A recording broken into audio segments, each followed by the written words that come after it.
Mean, median और mode के बारे में, जो कि स्टैटिस्टिक्स के अंदर काफी इंपॉर्टेंट टॉपिक्स है। तो ये जनरली सेंट्रल टेंडेंसी को फाइंड करने का एक तरीका है। Central tendency means simply the central value और द मिड वैल्यू। पर ये जरूरी नहीं है कि हमेशा जब भी हम कैलकुलेट करें तो मिड वैल्यू आए। ओवरऑल एक तरीके से हमें सेंट्रल वैल्यू की तरफ इंडिकेट करते हैं ये तीनों। चलो एक एक करके जानते हैं इनके बारे में। Mean, the average of the data set which is given. Example ये है, कुछ डेटा सेट है 1 2 3 4 5। तो हमारे पास 5 ऑब्जर्वेशन है जिसका हमें मीन निकालना है। तो simply the mean will be the sum of the observations upon number of observation. इन ऑब्जर्वेशंस को ऐड कर देंगे और हमारे पास कितने ऑब्जर्वेशंस है, 1 2 3 4 5 observation upon 5। So which will be some of this observation will be 15 upon 5। Answer आ जाएगा 3 which is about this central number. पर ये जरूरी नहीं है, हमेशा ये जरूरी नहीं है कि ये सेंट्रल नंबर ही मीन रहे। इस सेंटर से थोड़ा सा राइट साइड में भी रह सकता है, थोड़ा सा लेफ्ट साइड में भी रह सकता है, डिपेंड्स। पर सेंट्रल टेंडेंसी मींस हम सेंटर की तरफ फोकस हो जाते हैं जब भी मीन निकालेंगे या मोड निकालेंगे या मीडियन निकालेंगे। तो अब आ रही है मीडियन के। Median is simply the mid number of the observation. जो भी ऑब्जर्वेशन है उसके मिड वैल्यू में जो है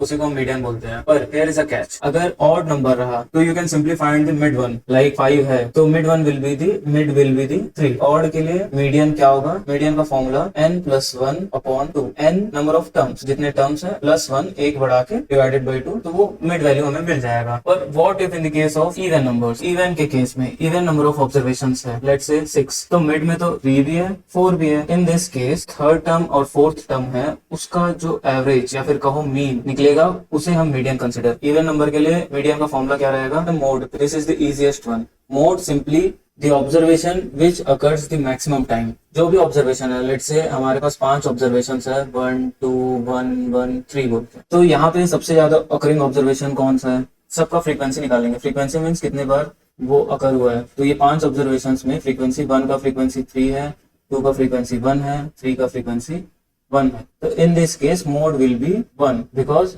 इसका ज्यादा फ्रीक्वेंसी। मीन, मीडियन और मोड का जो रिलेशन है which is mode is equal to 3 median minus 2 mean. So in some case तुम्हें ऑब्जर्वेशंस नहीं दिए हैं और इन तीनों में से किसी 2 का वैल्यू दिए हो तो तुम तीसरे वैल्यू को फाइंड आउट कर सकते हो। ये इंपॉर्टेंट है।